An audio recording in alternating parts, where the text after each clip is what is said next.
Yo, welcome back to Ball Central. It's your boy Phil. I'm recording this on a Tuesday, a day after Monday Night Raw. Money in the Bank has gone and passed, and so is NXT Heatwave. We're going to talk about that a little later on. But this is the Money in the Bank reaction video for the PLE that just happened this past Saturday for WWE. A lot of people had a lot of mixed emotions about it, especially with the Jamir Priest, Seth Rollins, Andrew McIntyre bit and story. So we're here to cover it all.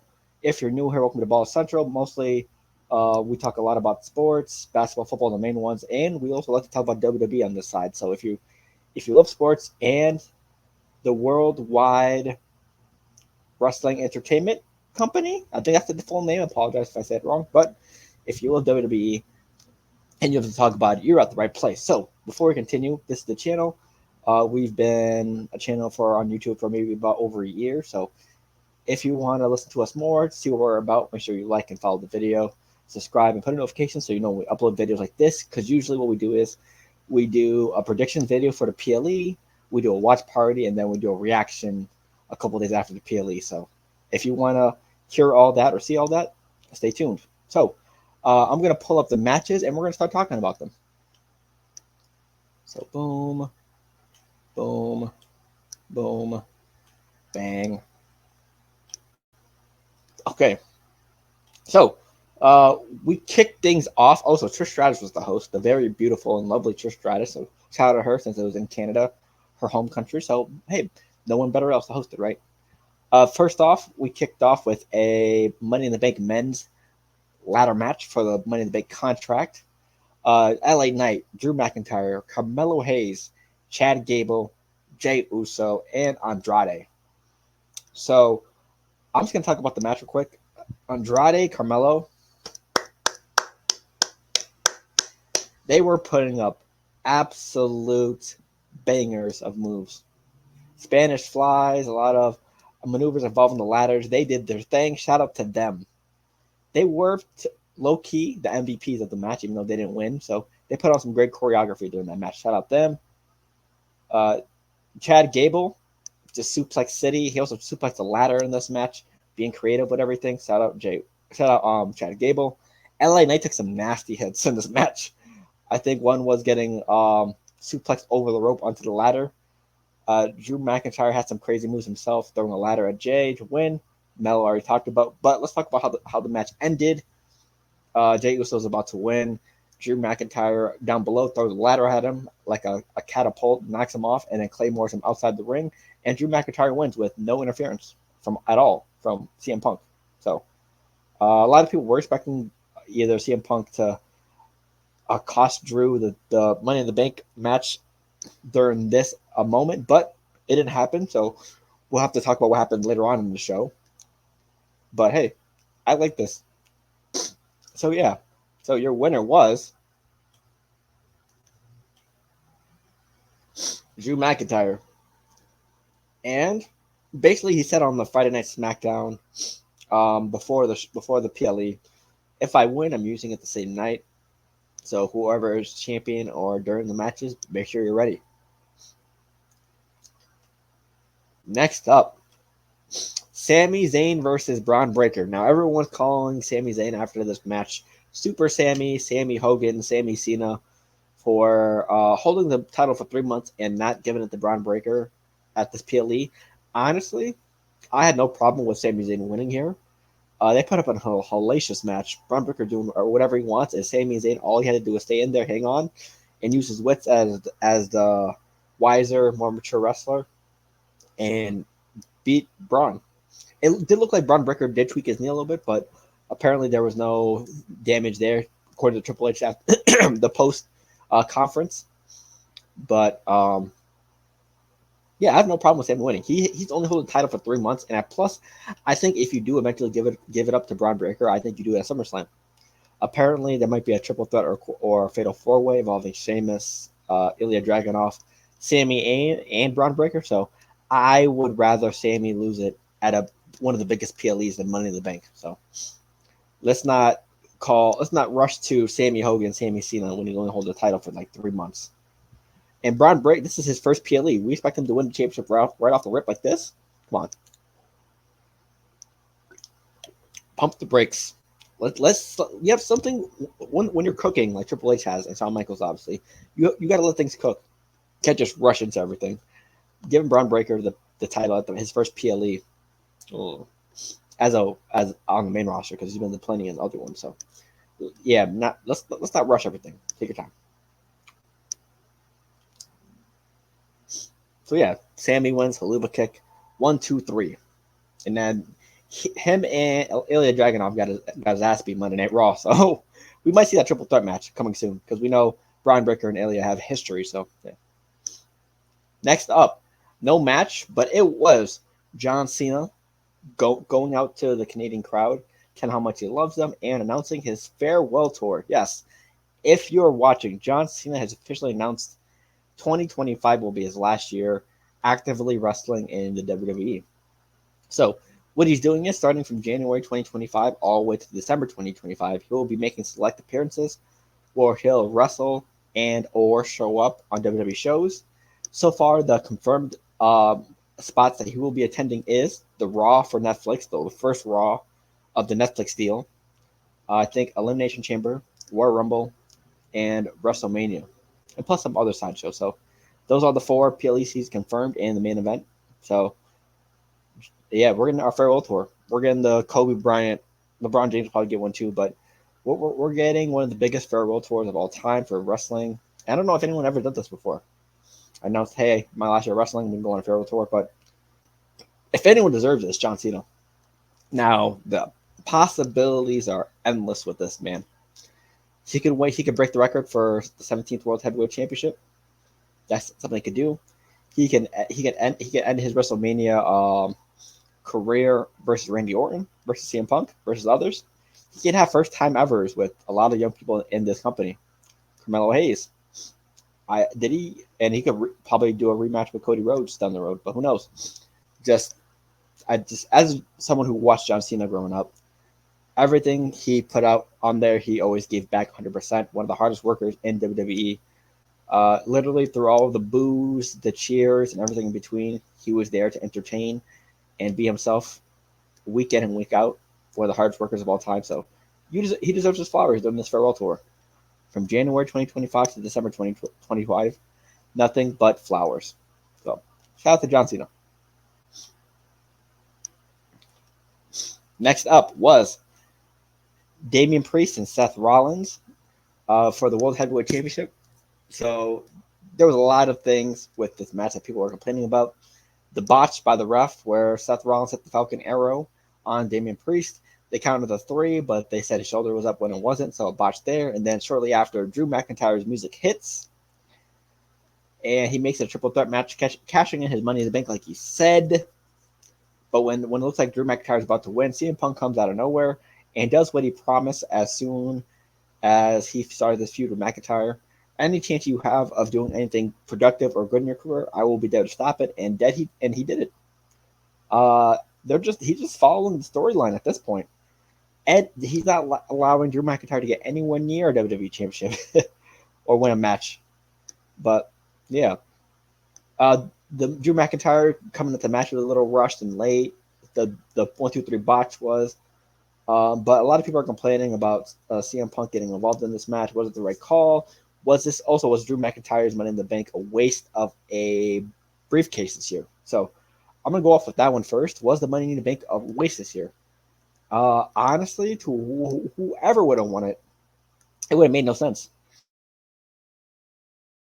Drew was going to cash in on Damian Priest. That's what he wanted to. So that didn't work. Chad Gable, it doesn't make sense for him to get a World Heavyweight title opportunity. Maybe he could have used it on Sami Zayn, but it looks like they're going in a different direction. Maybe Braun Breaker wins it, because I think this whole Sami Zayn and Chad Gable storyline is probably over. Andrade, no one expects him to win a world title right now. LA Knight, maybe on Logan Paul, but he's getting his U.S. Championship match at SummerSlam, so it makes no sense there, and he shouldn't be using it on the title on Cody Rhodes. Basically, what I'm saying is Cody Rhodes and or Damian Priest, no one, or Gunther, because a lot of people are saying Gunther's going to win the title at SummerSlam. A casual doesn't make sense there. So the briefcase was just part of the story this year. Yes, it was used very fast, but with CM Punk saying, whenever you try to be champion, I'm going to be there to stop it. The briefcase was just part of that story. And CM Punk did his job. Yes, you can say CM Punk could have definitely prevented Drew from winning. But like I said earlier, the briefcase would have went to someone else, and it would have been a hard time trying to tell the story of how it get cashed out and to who. So honestly, you just got to let it simmer.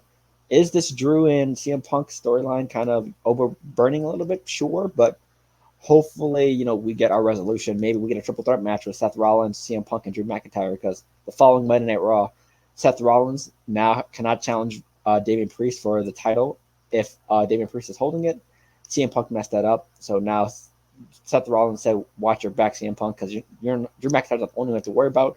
Because as soon as you're healthy, I'm gonna try to get you back on the shelf." So, hey, all three of these guys don't like each other. Why not just put them in the ring and have it settle it out at SummerSlam? Why not?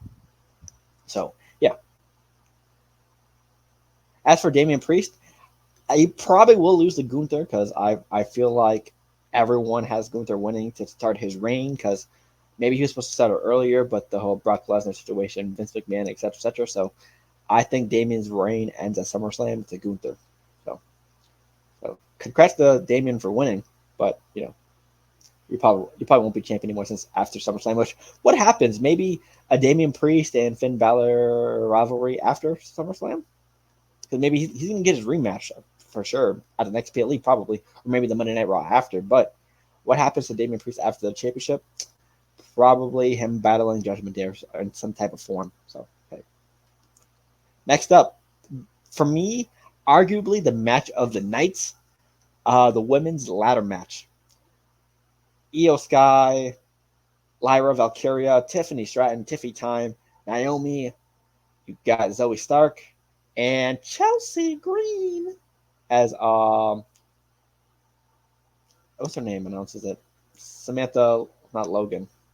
Samantha Irvin pronounces it. So yeah, these women took absolute damage this whole match.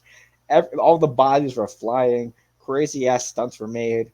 Chelsea Green was put through a table at the end of this match to lose, which probably will be our thumbnail, part of our thumbnail for the episode or show, whatever you want to call it. So hey, Zoe Stark has some nasty ass hits, and I think one of them was from Io Sky. So all these ladies did damage. Lyra Valkyria's first PLE, she did amazing as well.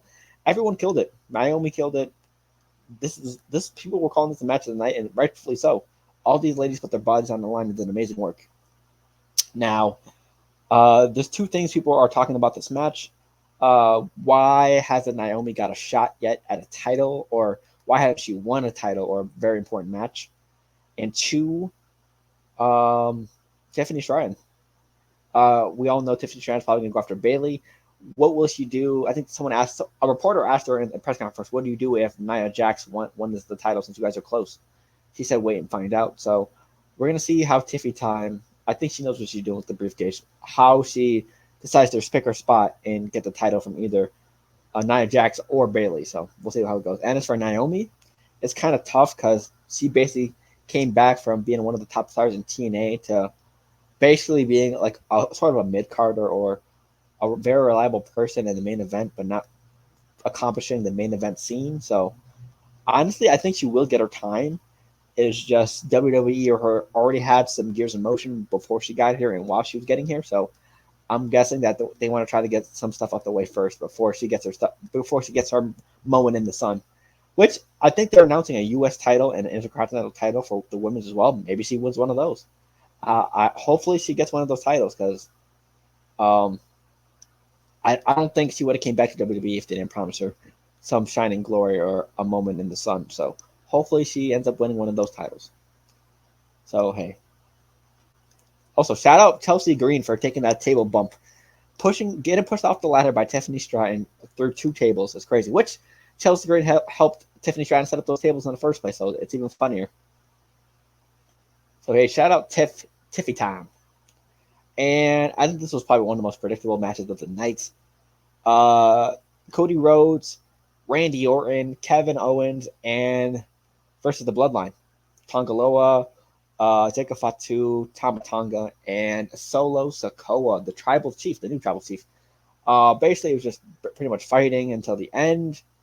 Typical Bloodline fashion, even if Roman's not there, ref gets knocked out. Shenanigans happen. The numbers game happens, and Bloodline win. So, but there are some funny moments at the end of the match. Tongaloa botched the under the belt shot.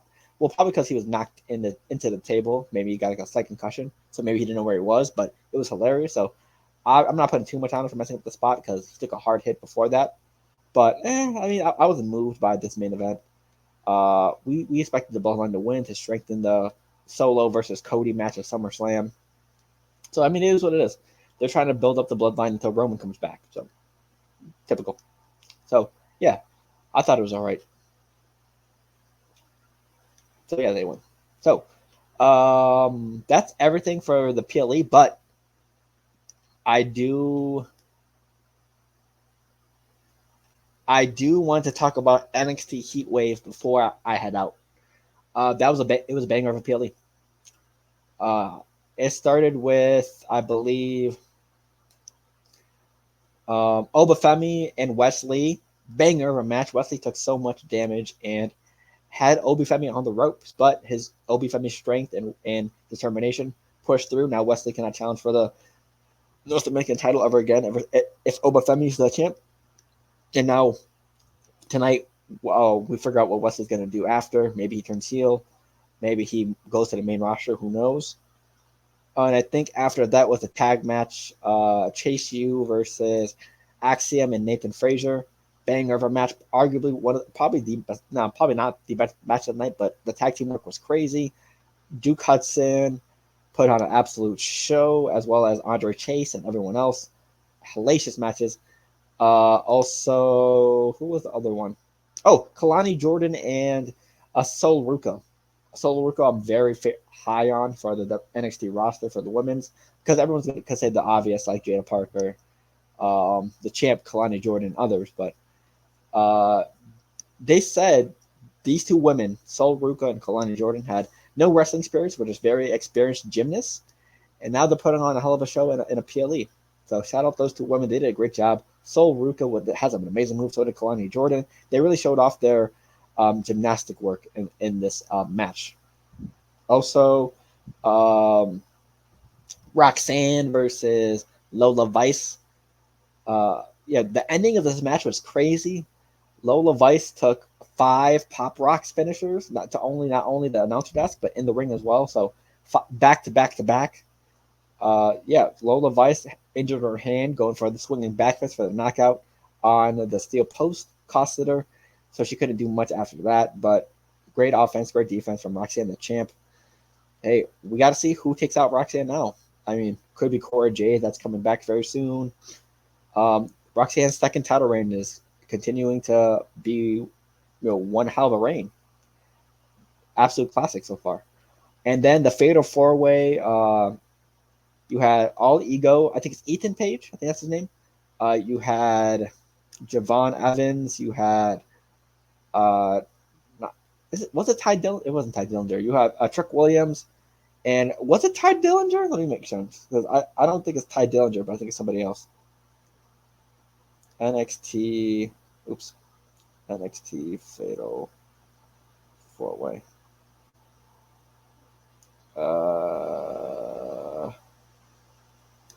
Sean Spears. There we go. Sean Spears. That was his name. Just action back and forth. Javon Evans, the bouncy one, he put on a show. He was going for broke. He was doing dives and crazy ass angles. He was taking all kinds of crazy hits, especially the one for Trick Williams from the ropes all the way to announcing desk. Crazy bumps. So he had a hell of a match. But they pulled the Shawn Michaels on us. Shawn Michaels pulled the Shawn Michaels. Trick Williams hit. I think it was Javon Evans and Ethan Page with a trick knee. All Ego fell on Javon Evans and 1, 2, 3 while Shawn Spears was pulling Trick Williams out the ring. So it was an accidental win for Mr. All Ego, which happened with Shawn Michaels, John Cena, Randy Orton, and Edge, I believe. So hey, he replayed a classic and it worked. Absolute banger. It was. This was my first NXT PLE I watched, and it was absolutely amazing. Triple H and Shawn Hooker and Shawn Michaels are absolutely cooking with WWE right now, and the reason why it's one of the hottest tickets in town right now. So hey, great Saturday and Sunday for WWE. I thought Heatwave was better than the Money in the Bank, but also at the end of Heatwave, after All Ego waved by, the little Joe Henry Easter egg, the screen cut to white and it showed the little snippet of Joe Hendry turning around and showing his face. So hey, maybe Joe Hendry might challenge for the NXT title. Who knows? So yeah, overall a great weekend for WWE. Monday Night Raw was good. You had a Seth Rollins and CM Punk encounter and more. So hey, I might be doing a weekly around the WWE, just go recap the week of WWE since it's summertime, sports are down, and we'll get NFL or NBA for a while until like on end of August. So I might do like a short recap of WWE, but I don't know. It all depends. I'll figure something out. But hey, if you liked, let me know your thoughts on WWE this past weekend for NXT and Money in the Bank, one or the other, or both. Let me know how you feel down below. Did Money in the Bank did his job? How do you feel about Drew McIntyre, Seth Rollins, and CM Punk? Just your opinion about anything WWE related this past weekend in Monday Night Raw. I love to answer all the comments down below. Love to interact with y'all. So hey, with that being said, thank you for tuning in. Make sure you like and comment on the video, subscribe, and put notifications so you know we upload. And with that being said, we'll see you next time on Baller Central. Yeah.